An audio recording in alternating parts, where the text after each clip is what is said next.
and welcome to the Pink Sheep Tales podcast. Pink Sheep Tales?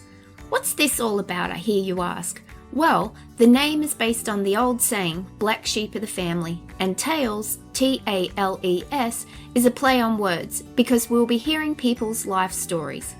So through this podcast, I'm so excited to be able to share these remarkable stories from inspirational children and adults with you. These everyday people are building amazing businesses, excelling in their careers, exceptional in their industries, choosing unique career paths, and all in the name of living their best life.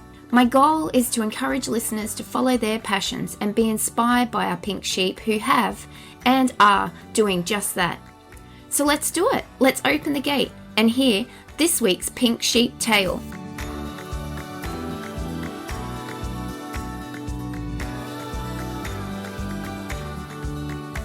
So hi everyone, and welcome to this week's episode of Pink Sheep Tales. I'm so excited to introduce my guest today because she's a really lovely lady that I've known through socially and through business. And she's just really a great personality and so lovely and kind. And I'm really appreciative that she's given me her time today to do this interview. So I'll introduce her first. Hey, Yvette. Hello. How you going? I'm very well, thanks. Oh, good. You've had a little pampering session this morning. I have. I've got my special Hello Kitty leopard print nails in red and black. Loving it. Loving it. They look awesome.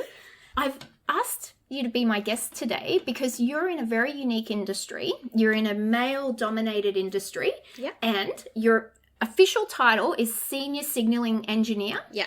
So every time I see you, we have a little talk about work and everything. It's really interesting to me because it was a field that I had never heard about before. And until you and I had started talking about it, I was like, oh, so interesting, so interesting. And I know you really enjoy your work. Yeah. I know it can be busy and trying at times, but it's something that you found very fulfilling. Yeah. So I thought, everyone must hear your story. We want to know about this. And we were talking before that during the podcast, we'll have a discussion about things happening with university degrees in engineering for females. Yeah. So it's very poignant that we have this little chat this week. It's always a hot topic. Women in engineering is something I care a lot about. Yeah. So yeah. thank you for giving me the opportunity to talk to some different people about it. Oh, no, thank you. Thank you. So shall I give you a bit of an introduction to like what my job is about? Yes, please. So I remember I explained this to a small child once and he says, what do you do for a job? And I said it was the traffic lights for trains. So what I do is I design circuitry and programming, which controls the traffic lights which train drivers see, which controls the rail network. So I have a computer systems engineering degree, but you can also get into railway signalling with an electrical engineering degree. And I've also noticed now that with the way that some of our railway signalling is going, that some people in civil background degrees are also getting into railway signalling because there's a lot of programming required that is based on things like gradients and speed curves and train braking. So there's a couple of different engineering disciplines which are all sort of feeding into the same field at the moment.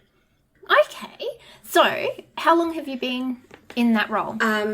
So I've been at my current job almost a year. So I think I've got a couple more weeks to go. And then I was planning to bake a cake to celebrate. Excellent. But I've been working as an engineer for 11 years. And before that, when I was at university, I was a software programmer. So I think I've been working in like an engineering field for, I think, 13 or 14 years. Wow. And so it's really interesting to find out, particularly these unique industries, how you came about finding out about engineering or deciding to take that path. So I so my father is an electrical engineer, and his area of expertise was communications and SCADA, and SCADA is the monitoring system for electrical, electrical equipment, and in his industry it was electrical equipment because it was ergon, but you can monitor other sorts of equipment with SCADA as well. So like if you had an industrial plant, you would also be able to monitor all of your equipment remotely with a SCADA system.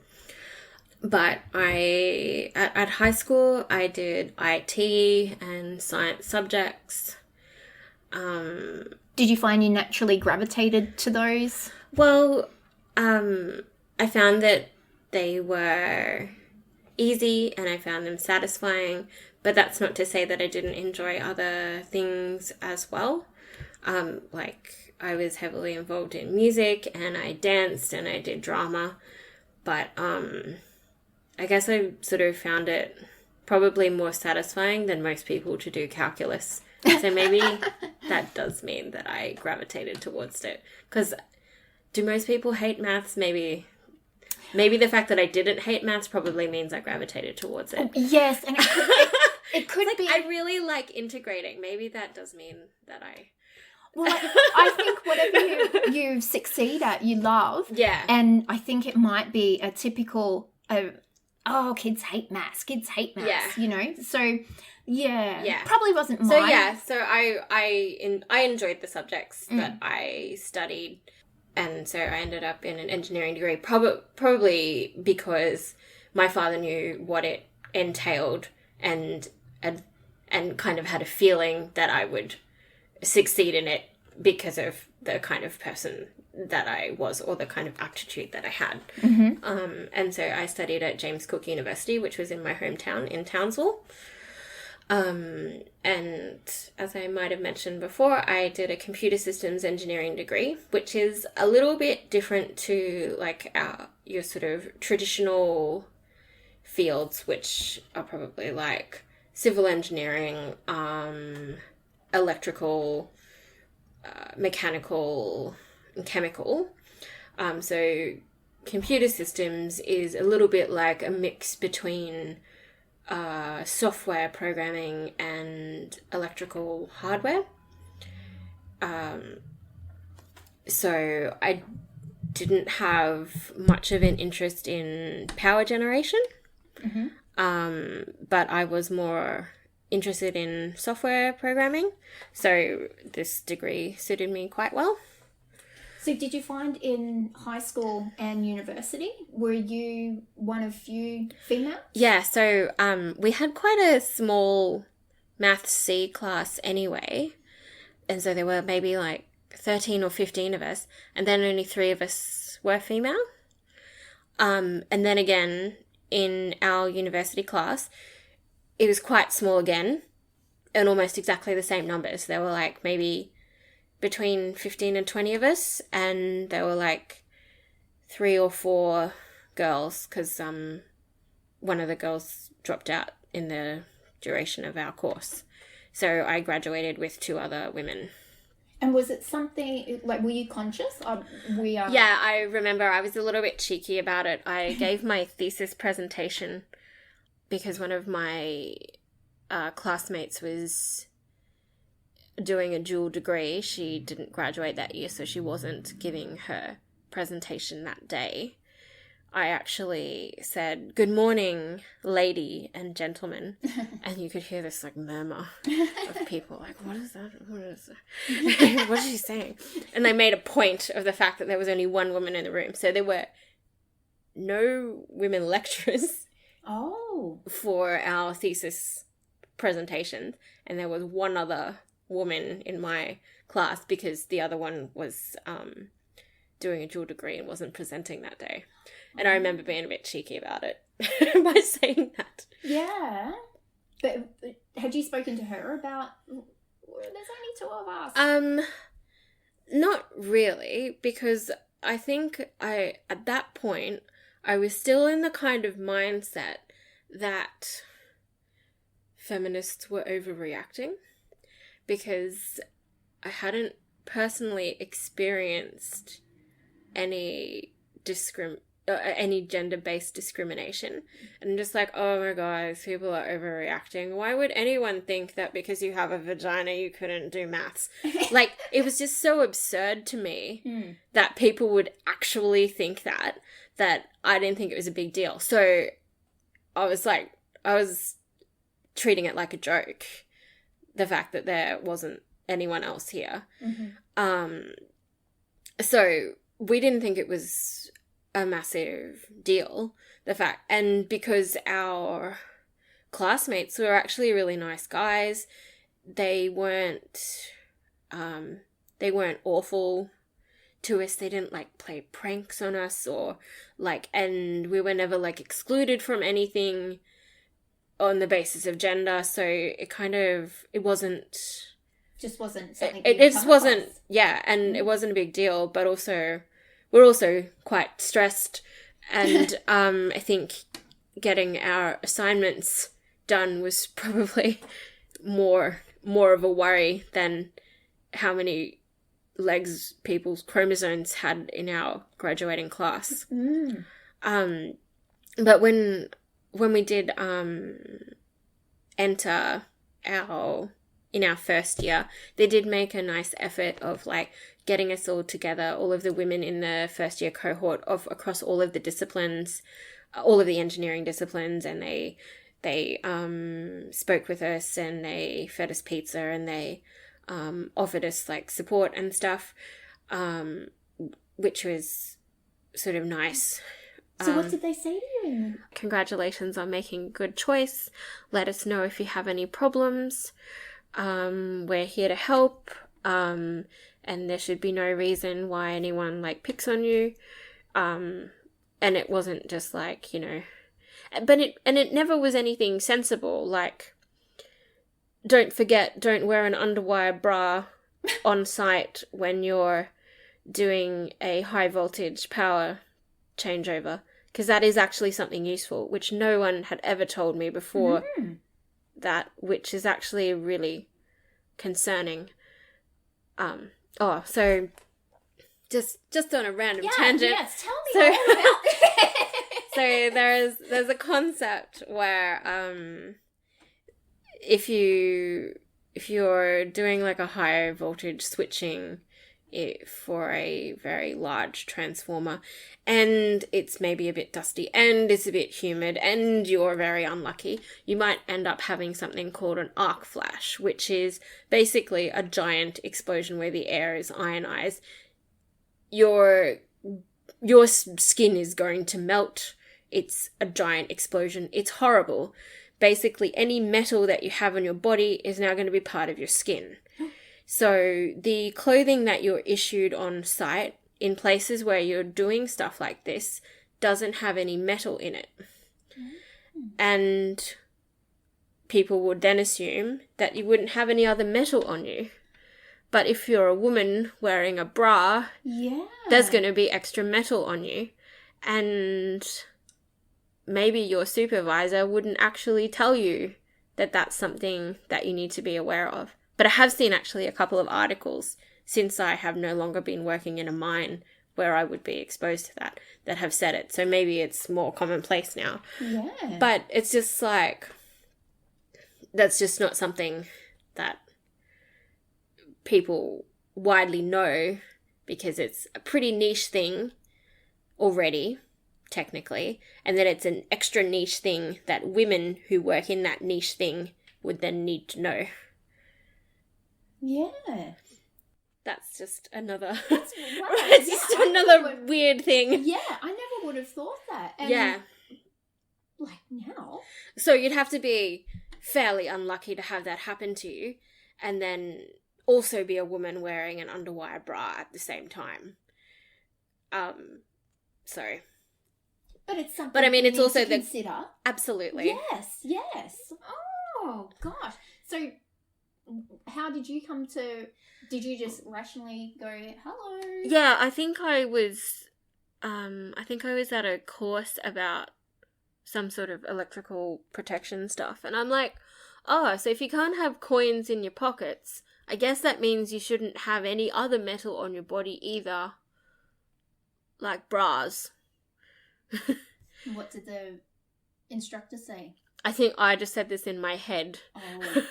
Because if it was a I don't think I would have said the word bra in a presentation. I don't think I would have raised my hand to say something about women's underwear in a course. But it is a good point. It is a good point. Good point that you make. And if it was a man presenting, he just would never have come across this before. Well, that's one of the things is that there's a lot of issues which are maybe not really inclusive. It's like the number of emails that I get, or at least I used to get in some of the teams that I was in, which would be like, good morning, gents, blah, blah, blah, blah, blah. And you're like, yeah, I know you're not really meaning to be offensive about this. And it's because you don't have to think about this. And I know you don't have to think about this. But I have to think about it every day. And every time I feel like I'm not part of your team. And then I start to get cheeky about things. And I say, well, I guess I'm not following this instruction because it's not directed at me. And then they start to correct the things. Yeah, but it's good to approach things lightheartedly to start with. Definitely. I think it is often taken a bit more. Definitely. Yeah. Things are accepted more when they're less feminazi and more jovial. That's right. So if we go back to... Sorry, too many tangents. That's all right. Very interesting. Never would have thought about bras and engineering being an issue. But so we were talking about in high school and uni that you were a minority. And how did you feel about that? So when I was at university, I kind of didn't think too much about it. The men that I went to university with were great, and generally my peers continue to be great, and it's usually people of the sort of more established generation that have some different ideas about maybe the limitations of women, or what things should be, maybe that their focus should be different. Or perhaps that, or it's that sort of overlooking, for example, I was at a site where they had changed one of the women's bathrooms to be another male change house, and that meant that I couldn't be transferred to that department, and I'm just like, hi, I'm here. Have you overlooked the fact that you have any female staff? Wow. And I would have been totally fine with using a unisex bathroom, but the fact that it was branded men means that I needed to stay out. So, was that in mining? Yeah. And did they... how many other women were working in your area? Maybe 3. Yeah. It's this magic number of 3. Oh, I always have 2 friends, like a witch's coven. We just travel in 3s, cursing the patriarchy as we go. Well, that's really interesting because. So what happened? You couldn't go to that? Yeah, so I just never worked in that department, and I ended up leaving. Oh, what a surprise! Yeah. So, we could probably just go straight on to that article that I'd mentioned. So I'd heard it on the radio, but I think it's been floating around a little bit that a university in New South Wales has announced that they're lowering the requirements for females to enter engineering and IT and computer degrees. Okay. So it was actually a young guy who's doing the engineering degree. I think he was in his 4th year. Yeah. And from that university, and he called up and he said, you know, brought it to the attention of the radio presenter, and they're having a little talk about it. So I thought, this is great. I have a female engineer right in front of me. Yeah. So I wanted to hear like your opinion on this. And yeah, we can have a little discussion about it.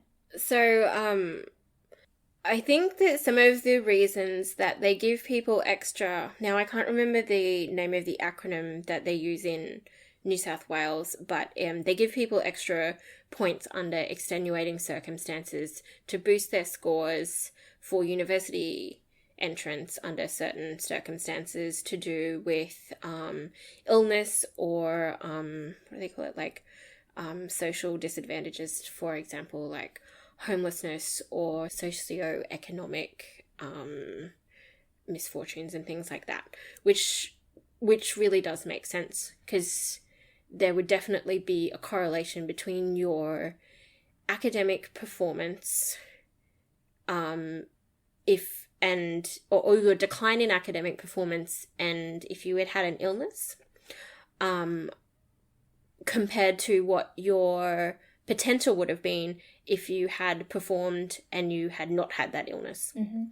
And the same would be, so say for example, you'd your parents, or you'd lost the house, or your dad's been made redundant or something, you definitely would have got a much better score in your end of year exams if that hadn't happened. So giving you some extra points definitely makes sense, because they think you would have done much better otherwise, and so your potential for what you can achieve at your university is still reflective of that score.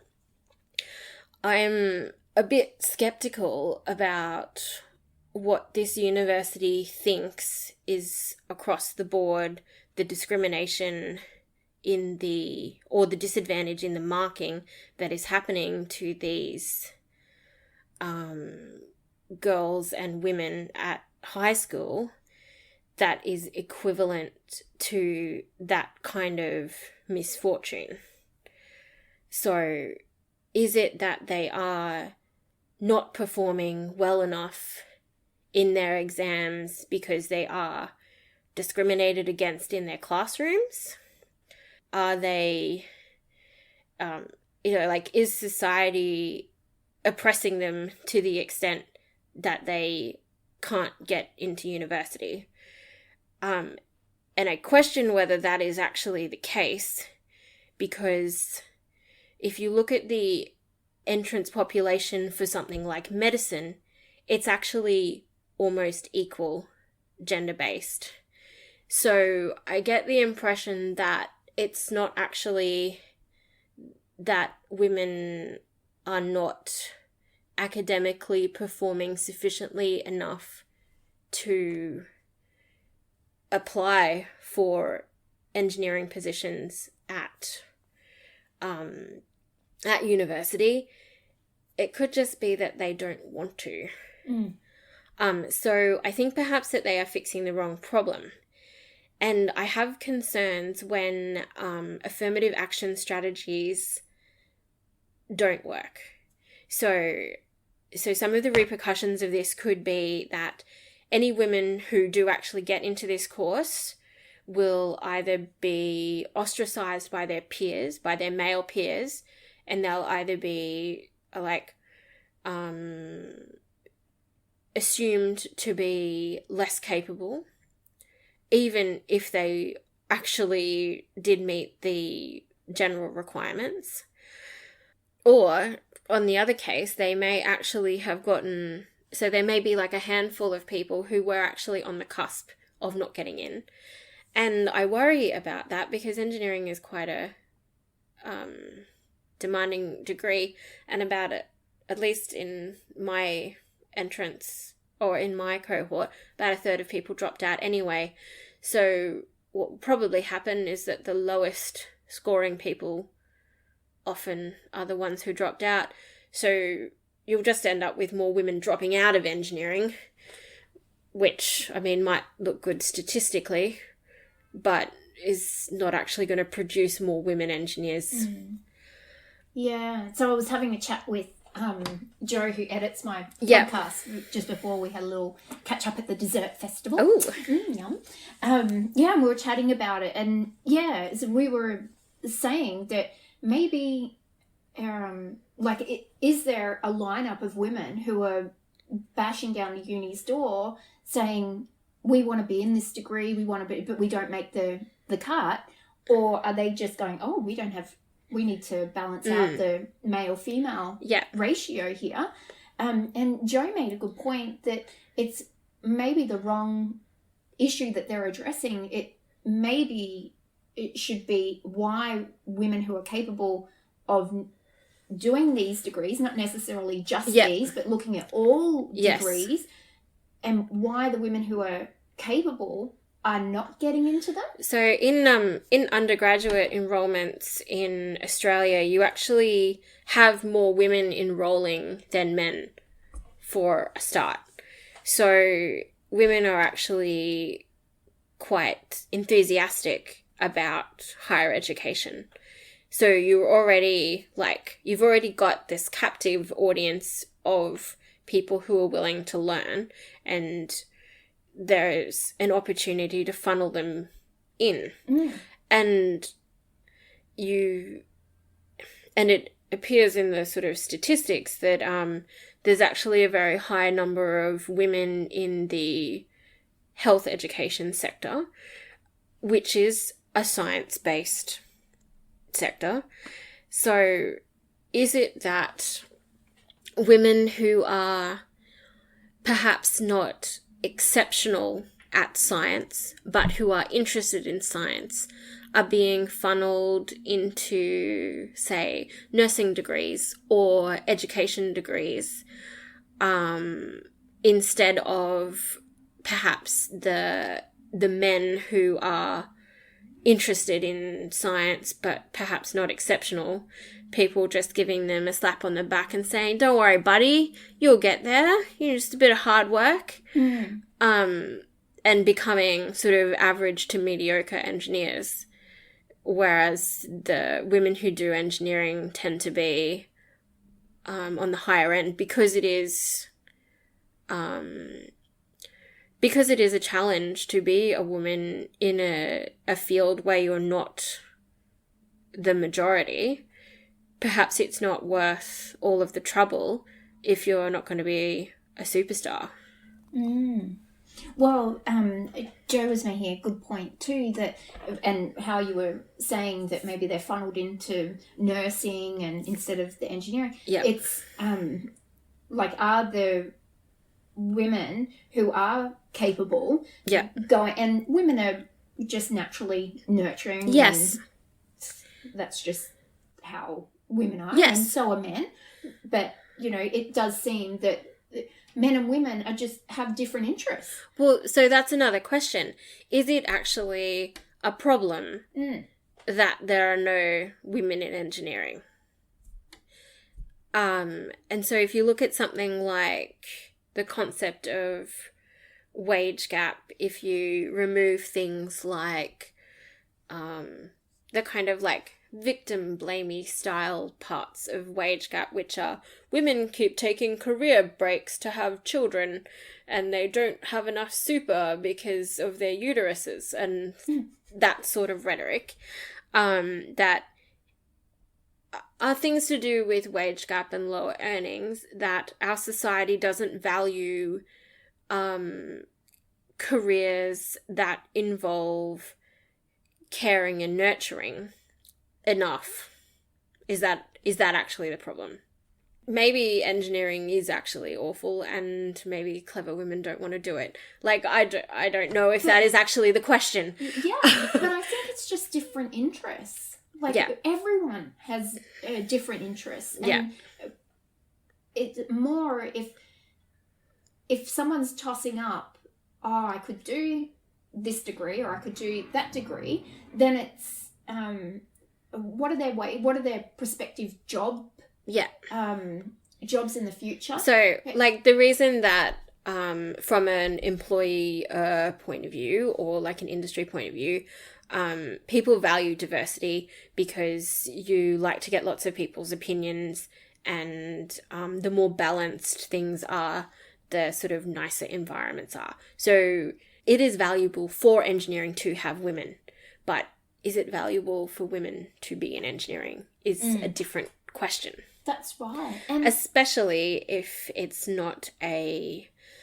if it's not the kind of place that offers flexible working and that kind of thing, because women are generally burdened with things like being caregivers to either parents or like aging parents or children, or even if you even if you only have a dog, it will often be the emotional labor of, okay, I have to go home now because the dog needs to be fed before 7, otherwise he's going to chew the couch to pieces.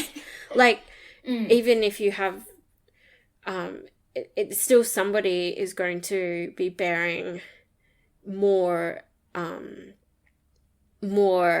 domestic responsibility in a heteronormative situation, and it may fall to a woman.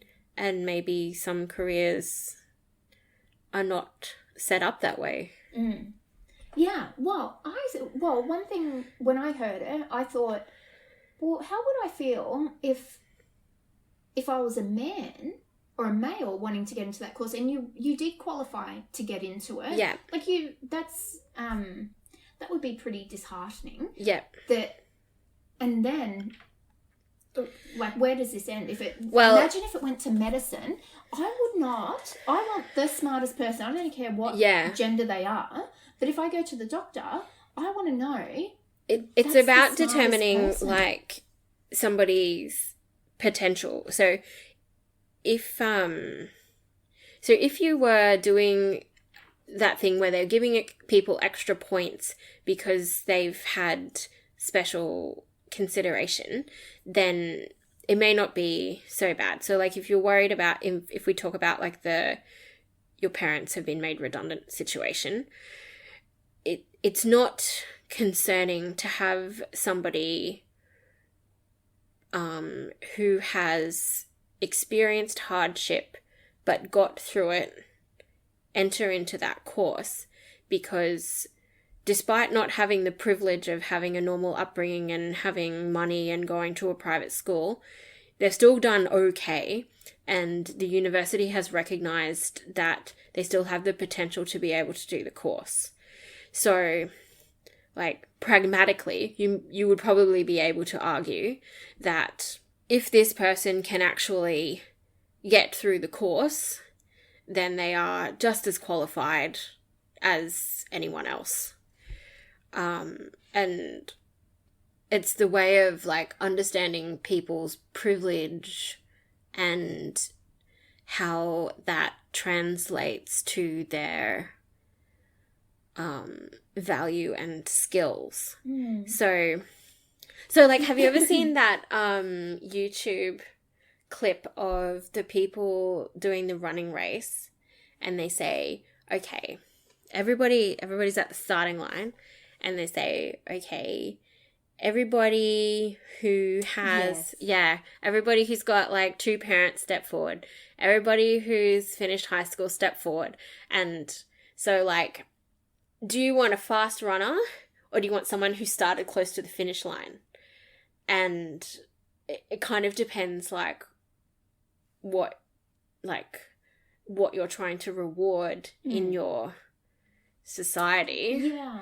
Because both of those people will cross the finish line. But if you talk about medicine, is it better to have a fast running doctor, or is it better to have a doctor who just started closer to the finish line? Maybe it's actually better to have a doctor who's better at running.